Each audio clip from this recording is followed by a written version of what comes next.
Bonjour à tous, pour ceux que je n'ai pas eu le loisir de saluer. Merci de votre fidélité à cette première conférence de presse, de préparation, je crois, de la 43e édition de Midest. Alors, je suis entourée à ma droite donc, de Jérôme Delabre, industriel et président du Midest depuis un an maintenant. Je suis aussi entourée, comme habituellement, je ne dirai pas le nombre d'années, par Daniel Coué, ancien journaliste, économiste, et œuvrant à nos côtés maintenant pour essayer de vous donner des informations économiques un peu fiables sur l'évolution de la sous-traitance année après année. Et puis, j'ai le plaisir d'accueillir à ma gauche M. Ferbeuf, qui est donc secrétaire général d'une association sur le territoire de Belfort, dont le joli nom est la Vallée de l'Énergie. Malgré le contexte économique qui est certes difficile et l'industrie et la sous-traitance au premier chef traversent, j'allais dire à nouveau, je ne sais pas si on doit dire à nouveau, un contexte compliqué, surtout dans l'automobile. Les derniers chiffres annoncés de perte de 20 jusqu'à 30% de production en France au premier trimestre 2013 sont effectivement pas très joyeux. Beaucoup de sous-traitants souffrent de cette situation dans l'automobile. Nonobstant, nous, sur le salon, pour l'instant, nos indicateurs sont bons. Nous sommes même particulièrement en avance. Bon, ça, c'est une avance tout à fait, je pense, restreinte, enfin je veux dire, nous serons en fin d'année, je pense, à peu près au même niveau que nous sommes depuis plusieurs années. Mais globalement, nous devrions ouvrir, à moins d'un imprévu majeur, sur une édition 2013 qui sera en parfaite, je pense, stabilité par rapport aux autres années. Stabilité du nombre d'exposants, aux alentours de 1700, stabilité aussi des surfaces d'exposition, qui devraient être toujours aux alentours de 23-24 000 m², comme traditionnellement. C'est un salon, je dois dire que j'en ai peu d'exemples autour de moi, parce que j'en gère quand même pas mal, dont la parfaite stabilité est assez sidérante. Pourquoi? Alors, comme d'habitude, on me le demande souvent, on me dit toujours pourquoi Midest va si bien alors que le secteur va quand même pas si bien. Alors, je rappelle quand même qu'on a tendance à faire pas mal de sinistroses en France, mais il y a quand même des secteurs qui vont très bien. L'aéronautique en particulier est en plein boom. Les résultats de commandes pour Airbus à ce stade de l'année, qui est plus du double de celle de son compétiteur, en est un bon exemple. Mon voisin illustrera aussi le dynamisme de la filière énergie sur toutes ses composantes. Le ferroviaire va plutôt bien. M'occupant de la division environnement parallèle, je constate l'explosion partout dans le monde des besoins en termes de développement durable urbain et les transports publics nécessitant tram, métro et autres TGV et trains sont partout dans le monde en pleine explosion et profitent à nos grands donneurs d'ordre français dans le domaine. Donc je pense que malgré le contexte particulièrement difficile de l'automobile et aussi en dépit d'une industrialisation effectivement française qui n'est pas au beau fixe en général, le salon et le secteur industriel en France est quand même porté par ces belles réussites, ces beaux fleurons industriels. Par ailleurs, je rappelle que nous sommes en partenariat très étroit avec les chambres de commerce et avec les organisateurs de pavillons internationaux, et que la sous-traitance industrielle est un secteur extrêmement aidé. Évidemment, nous en tirons profit, et je salue d'ailleurs le travail toujours année après année formidable que font nos partenaires dans toutes les régions françaises pour aller identifier, j'allais dire booster, encourager les sous-traitants français, et puis le travail formidable de maillage, de réseautage qu'ils leur permettent de faire, de promotion de leur savoir-faire. Donc de fait, on a une présence des pavillons français et internationaux tout à fait stable. Sur ce plan-là, l'international me semble, de meilleure vivacité que l'année dernière, en tout cas à ce stade. On avait quand même enregistré quelques faiblesses de l'Espagne, on avait eu l'absence de la Bulgarie, enfin il y avait eu quelques éléments conjoncturels. Là, cette année, il y a plutôt de bonnes perspectives de croissance même de la présence internationale. Le dernier élément, c'est que Midest bénéficie de ce que j'appelle souvent l'effet leader. C'est un, je pense, beau salon, reconnu, avec un positionnement qui est unique au monde, maintenant, dédié exclusivement à la sous-traitance industrielle. Nous sommes, nous, plutôt confiants à ce stade de l'année, et que si rien, encore une fois, d'inattendu se produit, nous devrions avoir une belle édition 2013. Une édition 2013 qui retrouve sa concomitance avec Tolexpo. C'est un atout pour nous. Hein. On constate toujours que le cycle de 2 ans, en année impaire, nous est toujours plutôt plus favorable. On a toujours une meilleure fréquentation l'année où on a lieu avec Tolexpo, le salon des machines de la découpe de la tôlerie, qui a lieu tous les 2 ans avec nous. Et c'est d'ailleurs une réflexion qu'on est en train d'aborder, parce que l'industrie française a besoin d'événements forts, et tout ce qui sera de nature à renforcer à terme le Midest me paraît être une piste de réflexion intéressante à aborder.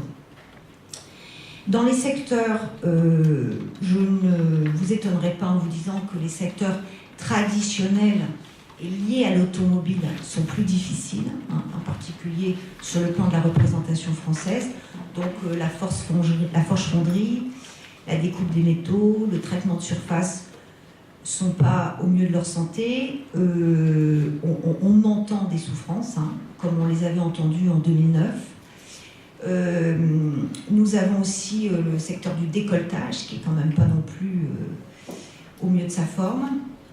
Donc ce sont surtout les secteurs sur lesquels remontent des difficultés. Alors comme d'habitude, moi je peux donner que des tendances qui seront évidemment bien plus étayées au mois de septembre quand on se reverra. Mais derrière un sentiment général se cachent évidemment des réalités d'entreprises extrêmement différentes. On a des entreprises qui sont dans une santé florissante et qui bénéficient finalement de cette difficulté du marché par des concentrations, par une politique d'innovation, de rachat. Et puis on a des entreprises qui souffrent et qui meurent. Hein. Donc derrière des grandes tendances, encore une fois, beaucoup de divergences de situation. Sur le plan international, comme je vous l'ai dit, ça va plutôt bien. On continue à voir les pays qui ne sont plus des pays émergents sous-traitance, hein, les pays d'Europe de l'Est, les pays du Maghreb, qui se développent et qui continuent à se consolider. On voit toujours le salon et le reflet de ce qui se passe dans le monde. Hein. Par exemple, l'arrivée de Renault et de Mercedes en Algérie a un effet sur le Midest. Hein. On devrait avoir un pavillon de sous-traitance algérienne qui forcément va devoir s'organiser, se structurer pour répondre à ces nouvelles implantations, va être plus important. On a des nouveaux acteurs aussi de l'offre, des plus petits pays d'Europe de l'Est, et puis le pays à l'honneur cette année, hein, l'Afrique du Sud. C'est je pense, un cas d'école en la matière. Bon, alors, on n'a pas choisi l'Afrique du Sud par hasard, hein, c'est un pays des BRICS, donc c'est le S de BRICS. C'est un pays qui va bien, en tout cas sur le plan économique, et c'est un pays fortement industrialisé, puisque comme vous le savez, en raison de l'apartheid, c'est un pays qui s'est construit de manière autonome sur le plan industriel, avec de l'automobile, de l'aviation, enfin de l'aéronautique, du ferroviaire. C'est un pays aujourd'hui qui s'ouvre à l'échelle de la concurrence mondiale, et on espère que ça sera... ils vont aussi, eux, présenter des opportunités aux entreprises européennes. Hein. Ils ont des très gros programmes d'infrastructures, parce que le pays doit être véritablement en matière de routes, en matière de projets hydrauliques, enfin il y a de très gros projets en la matière, donc c'est aussi un pays qui offre des opportunités. Sur le plan général, on poursuit la même philosophie, un salon de l'offre, mais un salon aussi qui va proposer des rendez-vous d'affaires, un salon qui va continuer avec ses partenaires traditionnels, en particulier le CETIL, mais aussi d'autres partenaires d'instituts techniques, de proposer des conférences. des conférences économiques, des conférences techniques, des conférences, j'allais dire, savoir-faire. Nous travaillons aussi, nous avons travaillé d'ores et déjà, et nous poursuivons une meilleure valorisation à la fois des sous-traitants sur notre site internet, la communication réseau. Le site internet Midest a évolué, on essaie de beaucoup plus valoriser l'actualité des secteurs, mais aussi des focus sur les secteurs pour que plus on avance et plus le salon puisse, le site du salon hors les 4 jours de la manifestation, aider à promouvoir les entreprises, leurs compétences, leur savoir-faire. Nous préparons aussi, je ne sais pas combien édition, mais ça doit être au moins la 7e ou 8e édition des trophées d'innovation. Je rappelle que c'est un axe majeur de notre stratégie, notre politique de promotion du salon. La sous-traitance n'existera, il n'existe aujourd'hui beaucoup que par sa capacité à innover. Alors à innover en relation souvent étroite avec son donneur d'ordre, mais l'innovation doit être au cœur chaque année du salon. Jérôme, plutôt sur le contexte économique que tu perçois au travers de tes doubles casquettes, chef d'entreprise et responsable du territorial. Daniel vous donnera des chiffres beaucoup plus précis sur l'activité économique au niveau national. En ce qui me concerne, je me limiterai à mon activité, au travail des métaux et à mon secteur géographique, la Picardie maritime. L'activité économique est assez complexe aujourd'hui. Sylvie évoquait tout à l'heure la baisse d'activité dans l'automobile. Le travail des métaux et particulièrement le découpage emboutissage dans lequel l'une de mes sociétés intervient travaille pour environ les 2/3 pour l'activité automobile. Donc je vous laisse imaginer la difficulté que cela représente pour l'activité découpage emboutissage. Je crois que Daniel vous dira tout à l'heure que l'activité s'est contractée de 12% dans le domaine du découpage emboutissage. Le territoire sur lequel je suis implanté travaille beaucoup pour le bâtiment. C'est un secteur d'activité qui souffre énormément. Il ne vous a pas échappé que le nombre de permis de construire s'est effondré en 2012 par rapport à 2011 et cette tendance ne semble pas vouloir s'inverser aujourd'hui. Donc oui, l'activité aujourd'hui est assez complexe. On a beaucoup espéré, vous le savez, en 2009, la crise a profondément touché l'industrie. Depuis 2010, on a constaté une lente reprise d'activité avec quelque part une petite lueur d'espoir à l'horizon en se disant ça va toujours pas suffisamment bien, mais il semblerait que ça va mieux et que ça ira mieux demain. Cette tendance s'est poursuivie jusqu'à environ mi-2012 et puis on a constaté une inversion de tendance au milieu de l'année dernière. Daniel vous dira tout à l'heure que l'activité 2012 s'est plutôt contractée en volume, mais elle s'est essentiellement contractée sur le second semestre 2012. Et cette tendance continue et même s'accentue sur le premier trimestre 2013.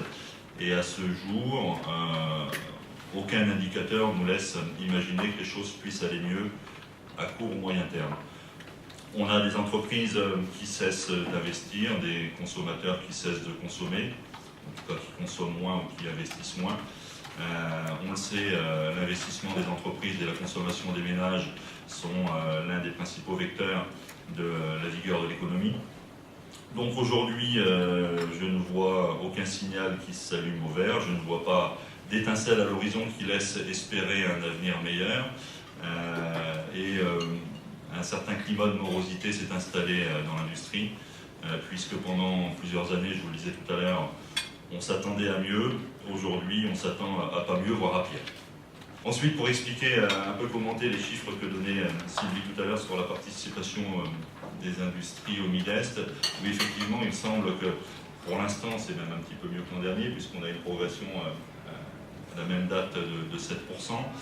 Moi, j'étais assez heureux, surpris et heureux de constater lors de mes rencontres avec des confrères, d'en voir certains qui n'ont jamais participé au Midest et qui disent 2013 on y sera parce que plus que jamais il nous faut des nouveaux marchés.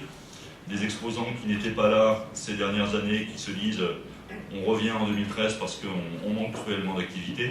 Donc je crois qu'on ne peut pas lier, la fréquentation du Midest avec l'activité économique, et j'ai même l'impression que cette année c'est un petit peu le contraire, puisque l'industrie manque cruellement de commandes, et le Midest est quand même l'un des principaux endroits où on peut trouver des donneurs d'ordre, où on peut trouver du business. Donc dans cette activité morose, en tout cas cette activité morose semble profiter à l'édition 2013 du Midest.